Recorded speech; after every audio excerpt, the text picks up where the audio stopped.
Senate confirms Ola Olukoyede as EFCC chairman, Mohammed Ahmad-Joda as secretary. Senator Ashiru replaces Dave Umahi as deputy Senate leader. Akpabio not behind my removal, and Bartels Senator Abo apologizes. So interesting story. So let's check out some headlines from outside Nigeria. Jailed Senegal opposition leader Ousmane Sonko resumes hunger strike. Liberia rivals George Weah and Joseph Boakai set for presidential runoff. Some headlines to monitoring at this hour. I'm Kofi Bartels. This is Politics HQ.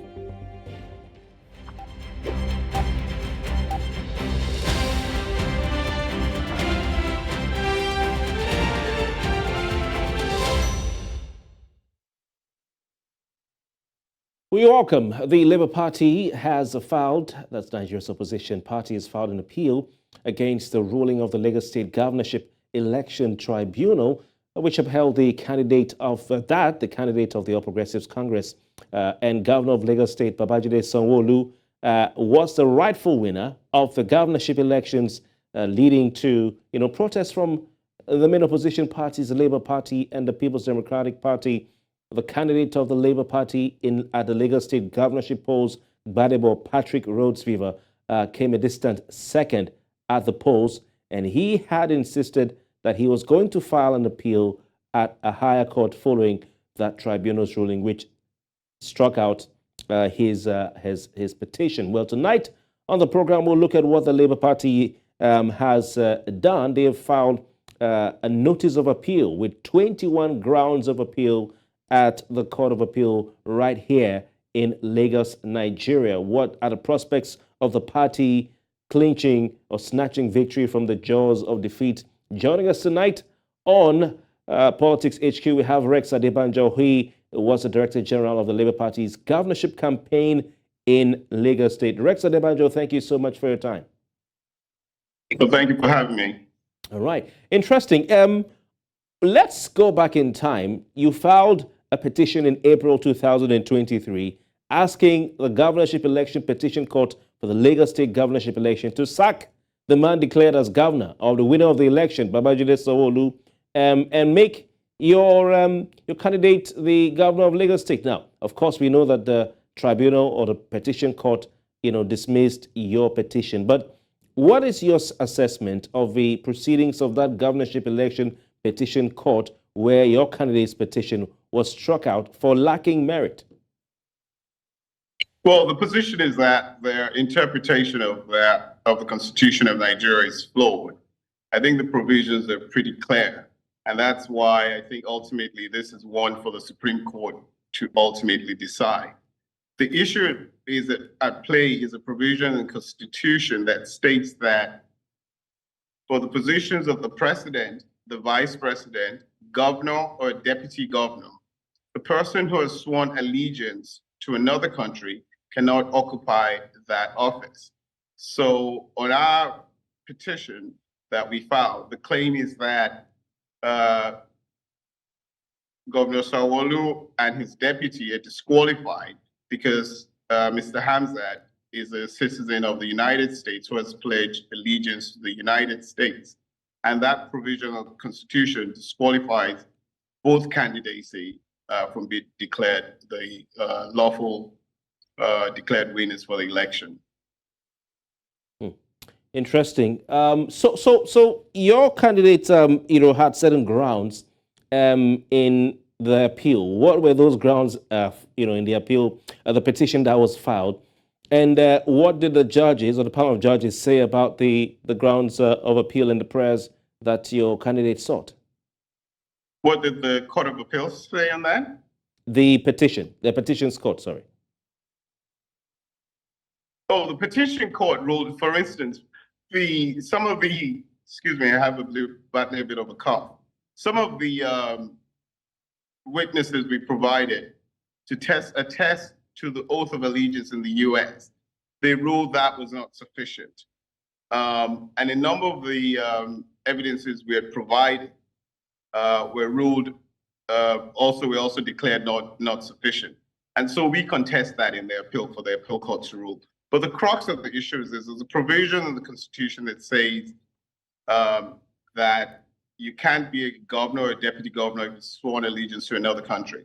The court's holding is holding that that provision only applies to the unique case of a person who is not a natural-born Nigerian citizen. So you have to follow me on this scenario, that the court is basically holding that the framers of the Constitution were ruling for such a narrow, almost improbable scenario where you have someone, he wasn't Nigerian, he wasn't born Nigerian, he chose to naturalize it as a Nigerian, and then subsequently chose to naturalize as a citizen of another country, either swearing allegiance to another country, and thereafter wants to run to be president or governor of a state in Nigeria.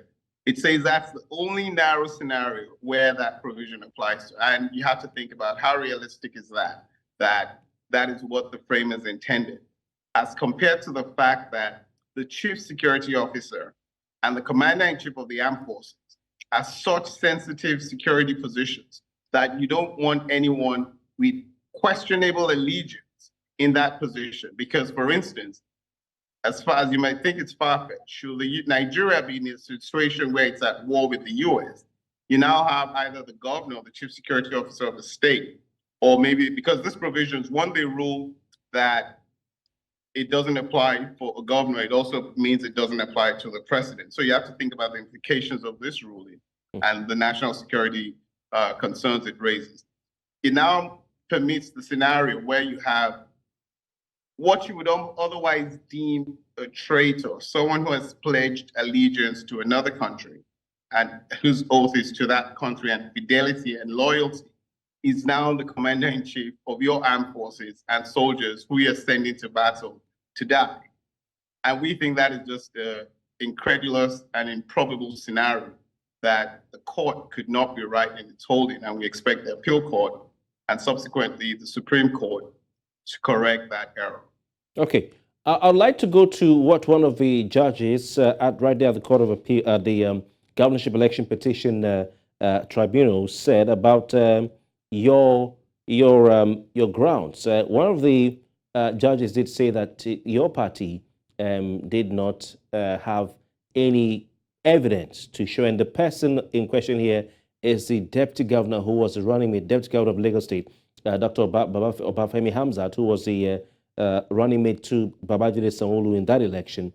The judge said that your petition did not present evidence to show to prove that Femi Hamzat denied or renounced his Nigerian citizenship.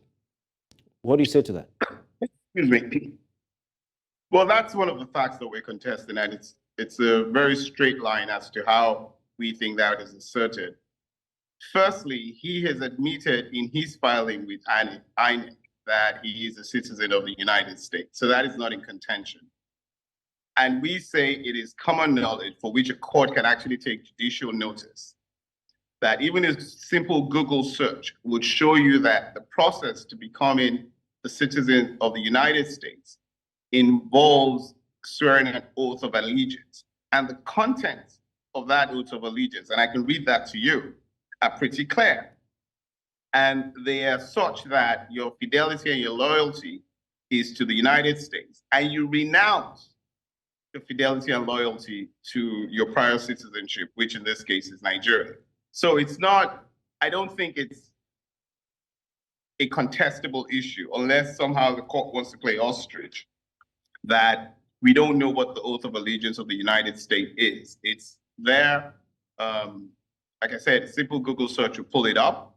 We had a US lawyer come and testify, who's also a US citizen and who's gone through the process. And I myself, I'm a dual citizenship holder. So I have gone through that process and I know what the oath of allegiance is because I also swore to it. So should that be the case that I ever wanted to be governor or president, I would obviously have to renounce that citizenship, and which in this case, Mr. Hamzat did not do. Okay, I'd like to point you to Section 29 of the Constitution of the Federal Republic of Nigeria, 1999, as amended. That should fall under Section 3 of the Constitution, Part 3, if I'm not mistaken, which talks about citizenship.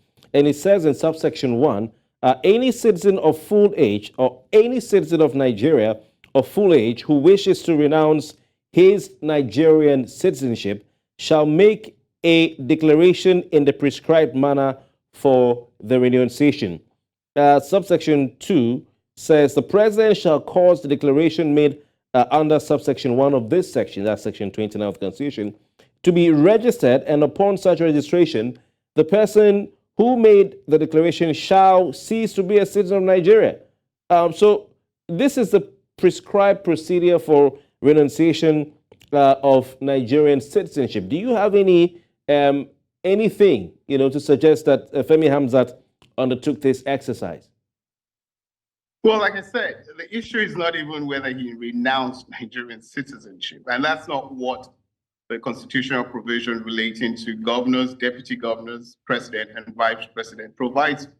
It provides that who has pledged allegiance to another state, and that's what's in contention here. So that process of you renouncing citizenship is really not in play.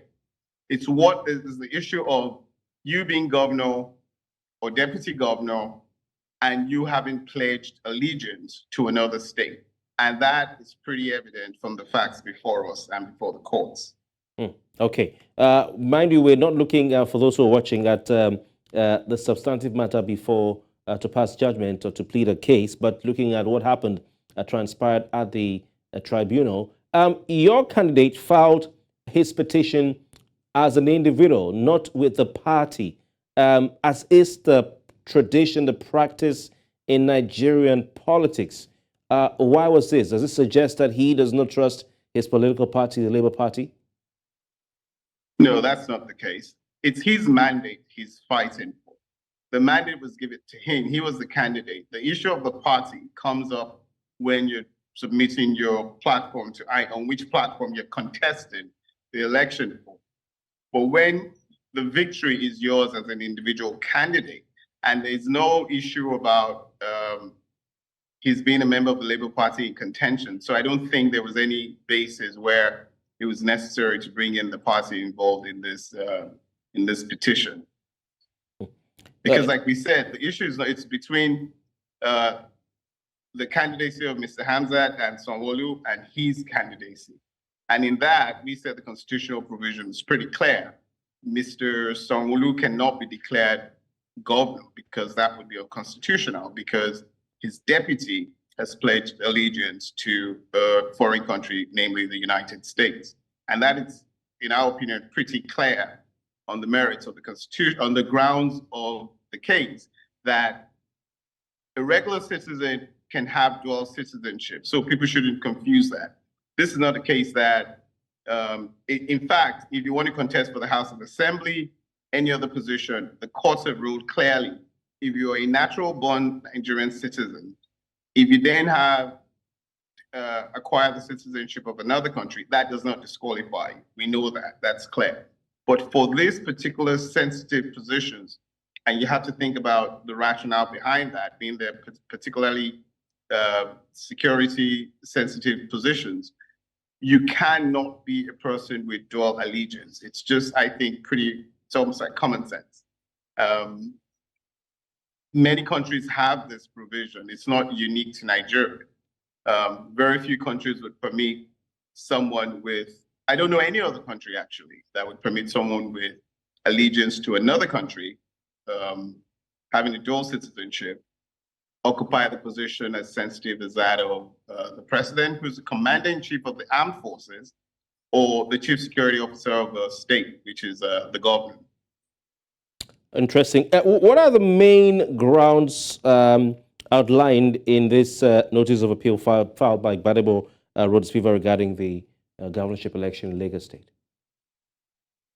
The main grounds. I think we contested all the rulings in which, I can't list all of them in this program now, but we contested all the rulings in which the courts ruled adversely to our position. And that's what we're taking to the appeal court.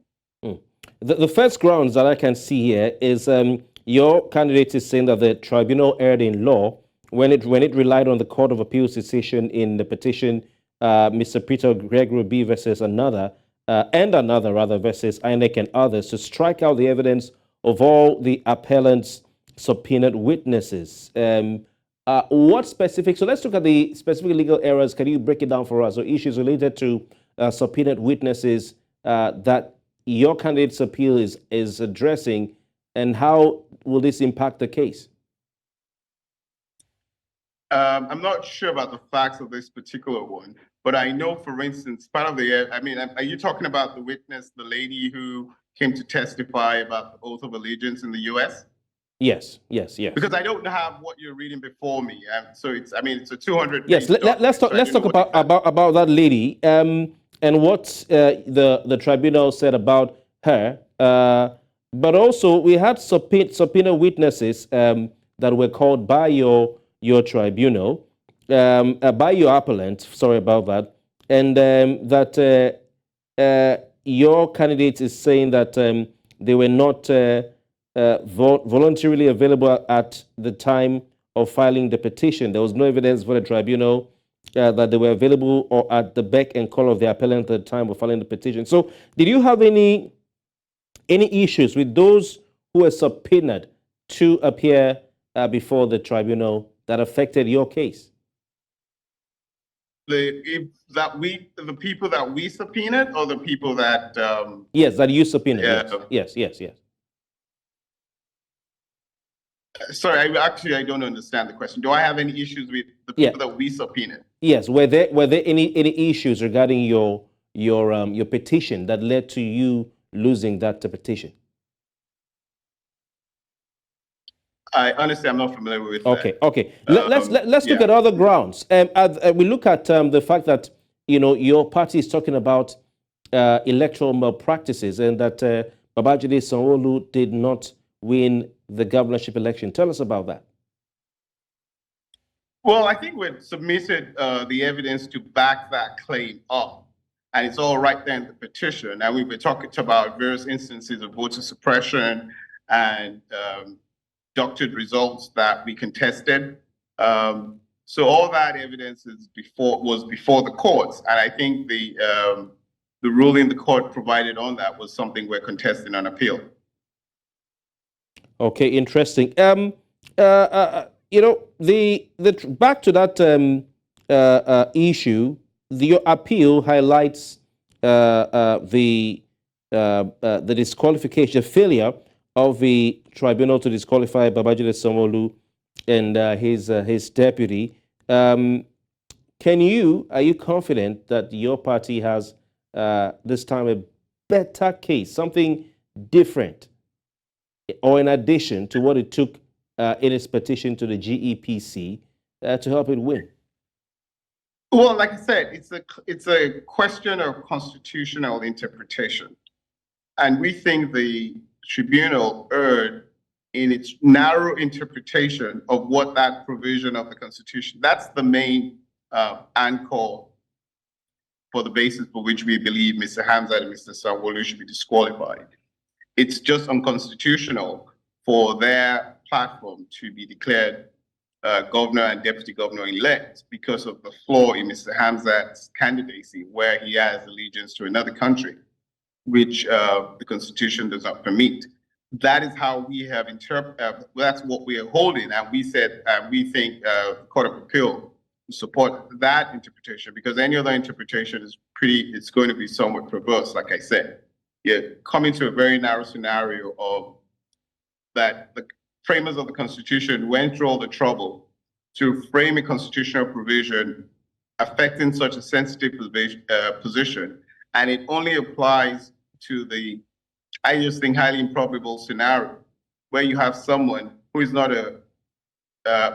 born in Nigeria, gets naturalized as a Nigerian, renounces that Nigerian citizenship, or then gets the citizenship of another country, and then subsequently decides that he also then wants to come back to Nigeria and run for governor. That's the only scenario where the Constitution envisaged it. And you have to think, how realistic is that? I mean, the scenario that the person has even left Nigeria and renounced that citizenship, I think even just on the campaign trail, that would handle that disqualification.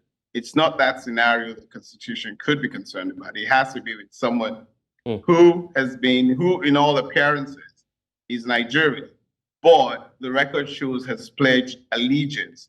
His fidelity is now to another country. Yeah, And but so Rex, the question is, can you? yes, sorry to interject, but if you're not going to appeal with additional evidence, so with something extra to boost your case, one would argue that you are merely embarking on an exercise in futility. I'm not saying that. I'm saying it could be argued because the Governorship Election Petition Tribunal held that the burden of proof was on the appellant.